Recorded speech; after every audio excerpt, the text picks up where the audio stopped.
ทีนี้ในการตีความของความไม่เท่ากันเนี่ยนะคะมันก็มีการตีความกันต่างๆนานานะคะว่าความไม่เท่ากันเนี่ยวัดยังไงนับยังไงนะคะนับแบบตรงไปตรงมานับแบบเป็นแบบเศรษฐศาสตร์ก็บอกว่านับแบบสต็อกนับแบบทรัพย์สินหรือนับแบบรายได้ก็เป็นโฟลว์ใช่ไหมว่าทำไมคนถึงได้มีว่าในปีหนึ่งเนี่ยนักเศรษฐศาสตร์นิยมที่จะวัดแบบโฟลว์เพราะว่าข้อมูลสต็อกบางทีหายากนิดนึงนะคะก็คือว่ารายได้ที่เกิดขึ้นเนี่ยหรือ GDP เนี่ยในทางเศรษฐศาสตร์เนี่ยพอมันเกิดขึ้นมาแล้วพอมีขึ้นมาแล้วสร้างเงินขึ้นมาแล้วเนี่ยมันถูกแบ่งปันอย่างไรเพราะฉะนั้นนักเศรษฐศาสตร์ก็จะชอบยกตัวอย่างแบบเค้กอ่ะคือคุณมีเค้กอยู่ก้อนหนึ่งนะต้องแบ่งให้คน10 คนจะแบ่งกันอย่างไรถ้าแบ่งกันแบบเท่าเทียมก็คือทุกชิ้นก็ต้องเท่ากันแต่ในโลกความเป็นจริงเราก็จะพบว่าบางคนได้ชิ้นใหญ่บางคนได้ชิ้นเล็กนะคะเพราะนั้นตัวเลขอย่างนี้เนี่ยมันก็จะปรากฏให้เห็นนะคะปรากฏให้เห็นอยู่แล้วนะคะถ้าดูข้อมูลเนี่ยจะพบเลยว่าคนประมาณสัก 20% แรกเนี่ยนะเป็นเจ้าของสินทรัพย์อยู่ประมาณครึ่งหนึ่งของเป็นเจ้าของรายได้อยู่ประมาณสัก 50% ของรายได้ทั้งหมดนะคะคนอีก 20% สุดท้ายที่จนสุดเนี่ยเป็นเจ้าของรายได้อยู่ประมาณสักรู้สึกจะ 4-5% นะคะเพราะนั้นส่วนต่างตรงนี้เนี่ยมันก็ประมาณสัก13 เท่านะคะ13 เท่าเพราะนั้นถามว่านี่สำหรับประเทศไทยนะคะประเทศต่างๆก็จะมีสภาวะการที่แตกต่างกันไปประเทศในทางยุโรปนะคะประเทศที่พัฒนาแล้วเนี่ยก็อาจจะค่อนข้างความเหลื่อมล้ำตรงนี้อาจจะน้อยหน่อยอาจจะประมาณสัก4 เท่านะคะแต่ในบางประเทศเนี่ยนะคะในแถบแอฟริกาเนี่ยหรือในแถบลาตินอเมริกาเนี่ยนะคะอาจจะสูงเป็น20 เท่าหรือมากกว่า20 เท่านะคะนี่ก็คือสภาพการถ้าว่าเราดูเฉพาะเรื่องของรายได้ซึ่งเป็นข้อมูลที่หาได้ง่ายสุดแบบนักเศรษฐศาสตร์เนี่ยนะคะหรือแต่ว่าก็จะมีการพูดถึงว่ามองแค่นี้เราจะมองไม่เห็นถึงปัญหานะคะหรือความลากลึกนะคะบางส่วนก็จะพูดถึงว่าจริงๆความเหลื่อมล้ำเนี่ยมันต้องวัดกันในระดับของ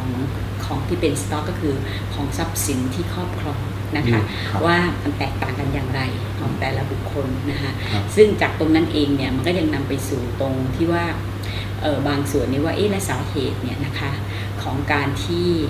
เกิดของความเหลื่อมล้ำเนี่ยมาอย่างไงในทัศนคติของหรือในมุมมองของเศรษฐศาสตร์การเมืองเนี่ยก็เชื่อว่าสาเหตุของความเหลื่อมล้ำเนี่ยมันมาจากปัญหาโครงสร้างอำนาจของคนที่ไม่เท่ากัน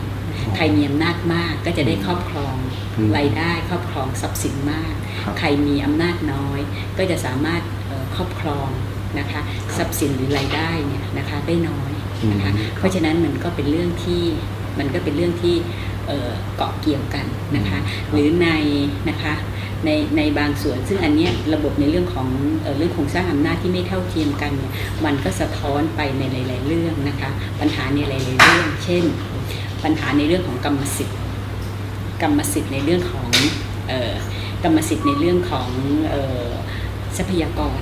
นะคะโดยเฉพาะอย่างยิ่งเนี่ยนะคะเรื่องของที่ดินเนี่ยเป็นดีเบตใหญ่มากเลยนะคะว่าจริงๆแล้วที่ดินเนี่ยเป็นทรัพยากรที่เป็นของประเทศนะคะเพราะฉะนั้นผู้ที่ครอบครองเนี่ยก็จริงแล้วควรจะเป็นผู้ที่ยืมใช้ใช่ไหมเพราะฉะนั้นกรรมสิทธิ์เนี่ยไม่ควรจะเป็นกรรมสิทธิ์ถาวรควรจะเป็นกรรมสิทธิ์ชั่วคราวเพื่อใช้ประโยชน์แต่ไม่ใช่เป็นการยึดครองเป็นของตนเองนี่ก็มันก็มีแนวคิดแต่ถามว่าแนวคิดอย่างนี้เนี่ยนะมันจะไปกระทบกับในเรื่องของปัญหาในเรื่องของกรรมสิทธิ์ในความหมายว่าถ้าหากว่ากรรมสิทธิ์ไม่ชัดเจนแล้วมันจะก่อให้เกิดปัญหายุ่งยากหรือไม่ใช่เพราะว่ากรรมสิทธิ์เนี่ยมันมีหลายประเภททีนี้เขากลับมาในมุมมองแบบเศรษฐศาสตร์การเมืองนิดนึงที่บอกว่าเรื่องของเนื่องจากว่าปัญหาความเหลื่อมล้ำหรือปัญหาของความไม่เป็นธรรมเนี่ยมันเกิดจากเรื่องโครงสร้างอำนาจเนี่ยมันไม่ได้สะท้อนออกมาในเรื่องของรายได้เรื่องทางเศรษฐกิจเท่านั้นรายได้หรือเรื่องของทรัพย์สินเท่านั้นเนี่ยนะคะในแท้ที่จริงแล้วเนี่ยเรื่องความเหลื่อมล้ำหรือว่าความไม่เป็นธรรมเนี่ยมันปรากฏได้ในทุกมิติตราบใดก็ตามที่โครงสร้างอำนาจเนี่ยมันมีความไม่เท่าเทียมกันนะคะยกตัวอย่างที่เราจะพูดถึงเรื่องของทางกฎหมายเราก็พบอีกนั่นแหละไม่ใช่เราพบทุกคนก็คงจะรู้สึกนะเหมือนกันนะว่ามหาเศรษฐีกับคนจนเนี่ยเวลาเข้าสู่กระบวนการทางของความยุติธรรมเนี่ยทำไมมันต่างกันทำไมมันแตกต่างกันเหลือเกินเหลือผลลัพธ์หรือเอาคำที่ออกมา นะคะเรามักจะพูดว่าทุกคนเท่าเทียมกันภายใต้กฎหมายเดียวกันแต่ในข้อเท็จจริงในประเทศไทยเราก็คงจะเห็นนะคะว่าคนที่มีฐานะก็สามารถจะใช้เนื่องจากว่าเขามีฐานะมีเงินมีทรัพยากรเยอะเขาก็สามารถที่จะใช้สิ่งเหล่านี้ไปหาช่องว่างช่องโหว่ทุกประการอะไรทุกอย่างเนี่ยทำให้ตัวเองเนี่ยได้รับการดูแลที่ดีกว่าคนจนซึ่งบางทีก็ไม่มีอะไรไม่มีสิทธิ์ยกตัวอย่างง่ายๆประเทศไทยเนี่ยยังมีกฎหมายอันหนึ่งก็คือว่าให้จำคุกเพื่อชดใช้เงินเช่นถ้าคุณต้องเสียค่าปรับนะไม่มีเงินจ่ายจนทำไงต้องไปติดคุกใช้ใช่ไหมการติดคุกใช้นี่มันก็คือการติดคุกนี่มันเป็นเรื่องของการจำกัดสิทธิ์อย่างรุนแรงอยู่แล้วใช่ไหมแต่พอไม่มีเงินไงแต่ถ้าเป็นคนมีสตางค์ถูกปรับก็จ่ายไปเลยก็ไม่เห็นมีก็ไม่เป็นไรนี่ไงคือมันสะท้อนอยู่ในทุกเรื่องหรือในระบบเรื่องของอภิสิทธิชนในสังคมไทยแล้วก็ยังมีการสืบทอดในเรื่องของคือแล้วลักษณะของความไม่เท่าเทียมเนี่ยมันได้ในเรื่องของโครงสร้างอำนาจเนี่ยมันมีการสืบทอดด้วยมีการสืบทอดในเรื่องของแนวคิดอุดมการณ์ด้วยทำให้บางทีเนี่ยเราเนี่ยถูกความเหลื่อมล้ำเนี่ยมาครอบงำในใจเรายกตัวอย่างเช่นเวลาคุณจะเป็นหน่วยราชการนะคะอาจารย์เคยถามนิสิตในห้องคุณเตรียมการนี่คุณจะทำอะไรคุณเข้าไปเช็คในเว็บไซต์เข้าไปดูว่าจะไปติดต่อหน่วยราชการคุณต้องเตรียมอะไรบ้างเอกสารอะไรบ้างหรือเปล่าหรือว่าคุณคิดว่า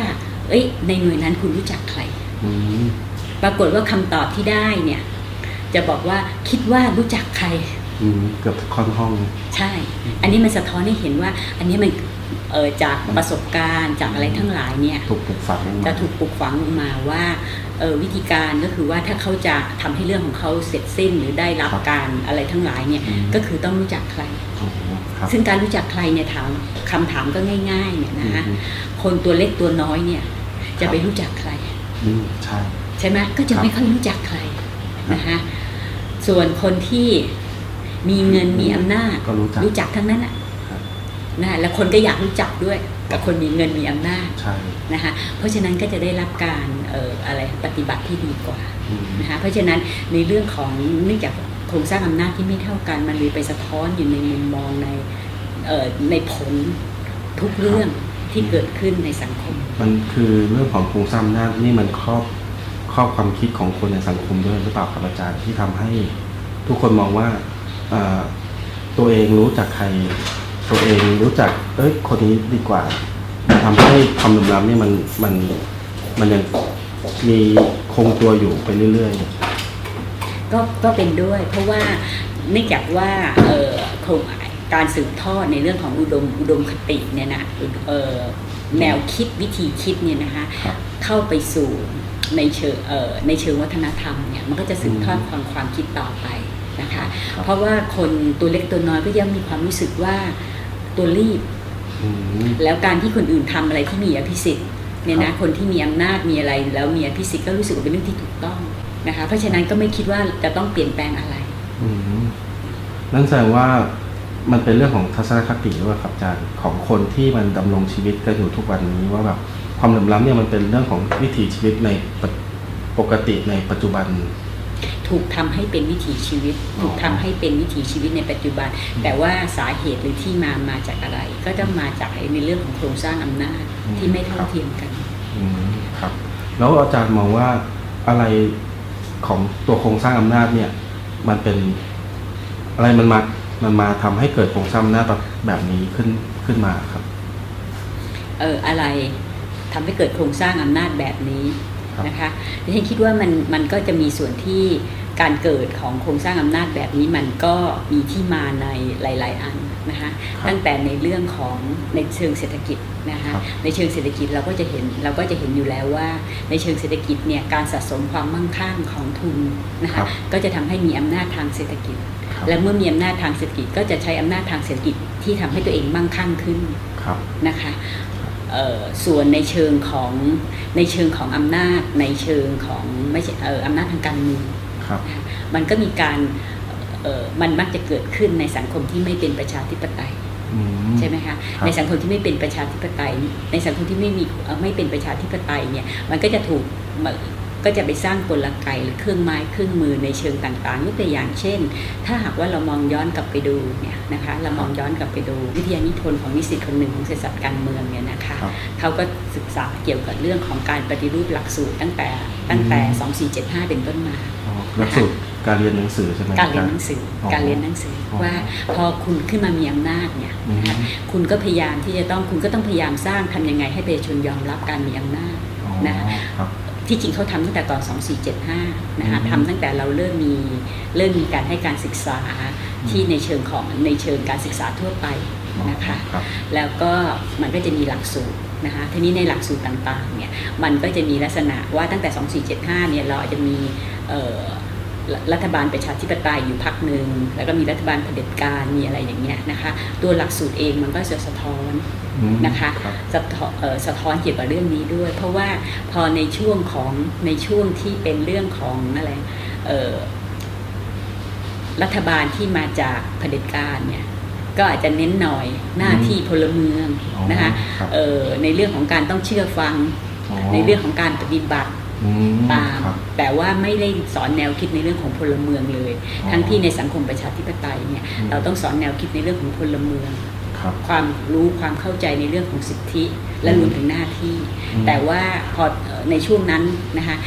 สิทธิก็จะน้อยหน่อยนะคะก็จะเป็นเรื่องของหน้าที่นะคะการต้องปฏิบัติหรือผ่านการสร้างวาทกรรมนะคะเช่นเราจะเจอวัฒกรรมในบางยุคของรัฐบาลเผด็จการเช่นเชื่อผู้นำชาติพ้นภัยนะคะอันนี้มันก็เป็นวัฒกรรมที่บอกอยู่แล้วว่า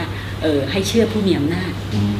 นะคะเพราะฉะนั้นมันก็ผ่านการสืบทอดในเชิงของอุดมการณ์แบบนี้นะคะมันเป็นตัวที่กระตุ้นหรือว่าเป็นตัวที่ทำให้การโครงสร้างอำนาจแบบนี้ยังคงอยู่ด้วยยังคงอยู่ได้คือเป็นการถ่ายทอดในเชิงของอุดมการณ์ต่อไปเรื่อยๆเพราะฉะนั้นถามว่าเขาเวลาที่เราพูดถึงเรื่องของโครงสร้างอำนาจที่ไม่เท่ากันเนี่ยมันก็จะมีภาษาหนึ่งของเศรษฐศาสตร์การเมืองในเรื่องของการกดขี่ขูดรีดใช่ไหมเพราะนั้นการกดขี่ขูดรีดอันนี้เนี่ยนะคะมันเกิดทั้งในภาคปฏิบัติและเกิดขึ้นทั้งในภาคที่เป็นอุดมวิธีคิดของเราที่เรายอมให้ถูกกดขี่ขูดรีดนึกว่าการถูกกดขี่ขูดรีดอย่างนั้นเป็นสิ่งที่ชอบทำแล้วครับแล้วอยากให้อาจารย์มองว่าไอ้ตัวปัญหานี้เนี่ยมันส่งผลกระทบต่อวิถีชีวิตของคนในปัจจุบันยังไงบ้างครับสิ่งที่มันส่งผลเนี่ยเราก็จะพบว่าเนี่ยนะคะมันเกิดกรณีของความเหลื่อมล้ำนะคะความไม่เป็นธรรมเนี่ยทั่วไปเยอะแยะไปหมดเลยในทุกกรณีเลยนะคะแต่ว่าวิธีการที่เราจะแก้ปัญหานะคะเราจะพบว่าการแก้ปัญหาเนี่ยของแต่ละกลุ่มของแต่ละกลุ่มนะคะคนที่ประสบปัญหาเหล่านี้เนี่ยนะคะก็จะแก้เป็นเรื่องๆไปแก้เป็นรูปธรรมไปและซึ่งส่วนใหญ่ก็จะแก้ไม่ค่อยสำเร็จทำไมมันเพราะว่าไม่ได้แก้ในเชิงโครงสร้างอำนาจเพราะว่าไม่ได้เข้าใจว่าปัญหาเหล่านี้มันมาจากโครงสร้างอำนาจที่ไม่เท่าเทียมกันเพราะฉะนั้นก็ไม่ได้คิดที่จะต้องทำยังไงที่จะต้องทำให้โครงสร้างอำนาจนี้เท่าเทียมกันเวลาที่เราพูดถึงคำว่า2มาตรฐานทุกคนทุกคนเห็นด้วยหมดเลยแต่ว่าถามว่าจะแก้ปัญหาเรื่อง2มาตรฐานอย่างไรเป็นอันที่ทุกคนก็ไม่รู้ว่าจะแก้ยังไง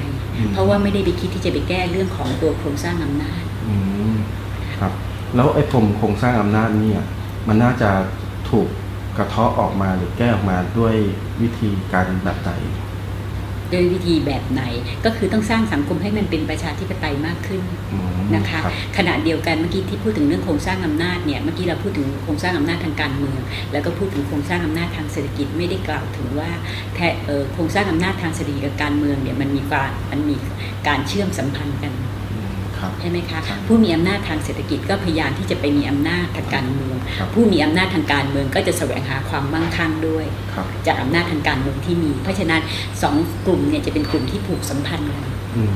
นะคะเพราะฉะนั้นการผูกสัมพันธ์กันเนี่ยจะทำให้เขาสามารถสร้างกลไกและเครื่องมือจำนวนมากเพื่อที่จะทำให้สืบทอดของ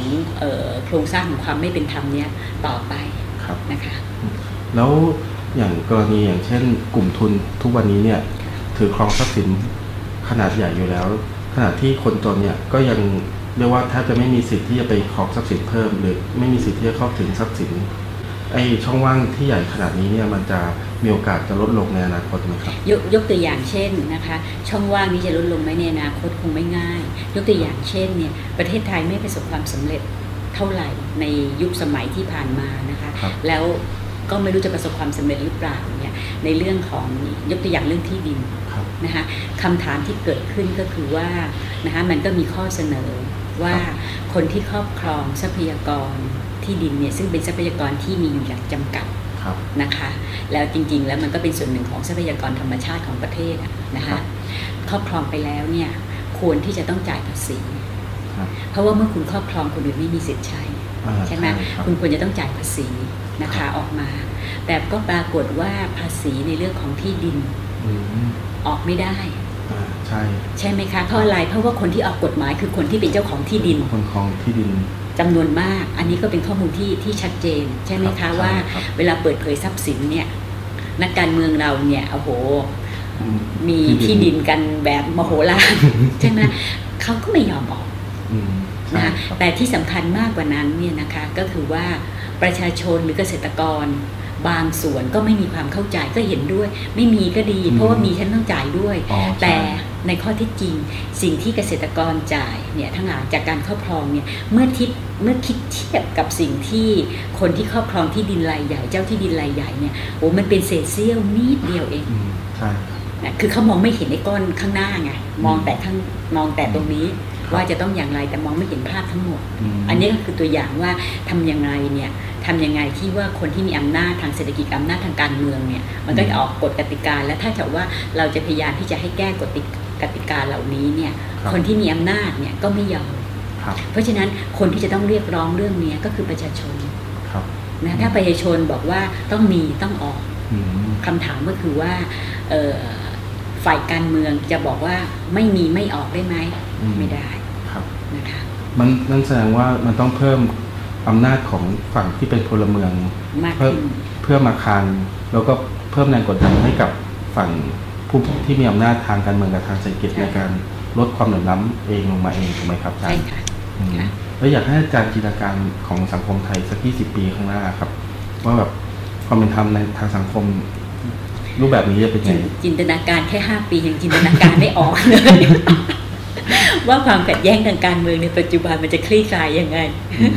ก็คือมันคงคลี่คลายอ่ะแต่เราไม่ออกนะว่ามันจะใช้เวลานานแค่ไหนคือมันมีต้นทุนที่ต้องจ่ายมันมีต้นทุนที่ต้องจ่ายเยอะเพราะว่าในปัจจุบันเราก็รู้อยู่แล้วว่าสภาพทางการเมืองทำให้พูดกันไม่ค่อยได้เพราะว่าการเสนอความเห็นหรือการทำอะไรเนี่ยก็มักจะถูกติดป้ายว่าเป็นพวกนั้นพวกนี้แทนที่จะดูว่าประเด็นเหล่านั้นเนี่ยมันเป็นประเด็นอะไรเป็นประเด็นที่เป็นวาระของประเทศหรือเปล่านะคะอันนี้ก็เลยจะเป็นปัญหาว่าเพราะเมื่อเป็นอย่างนี้แล้วเนี่ยก็จะทำให้พลังเนี่ยนะคะพลังในการแก้ไขปัญหาเนี่ยมันอ่อนลงเยอะครับก็ขอขอบคุณอาจารย์น้อยเป็นอย่างยิ่งครับค่ะยินดีค่ะขอบคุณครับ